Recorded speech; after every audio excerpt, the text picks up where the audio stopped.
النهارده احنا بنتكلم على اهم ثورات الفصل الرابع. عندي كام ثوره؟ اكتب معايا كده لو معاك ورقه او قلم. قال لي احنا عندنا 4 ثورات. اول ثوره عندي هي ثوره الجند سنه 1803. ركز معايا، ثوره الجند 1803.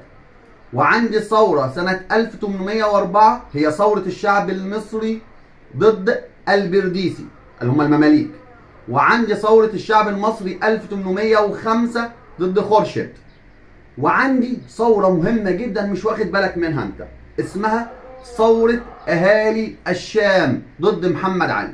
يبقى انا عندي 4 ثورات في الفصل الثاني لازم انت تركز عليهم. تعالى كده هنكتب تحت كل عمود معايا وامشي واحدة واحدة مش هطول. اول حاجة ثورة 1803 دي كانت ضد مين يا استاذ؟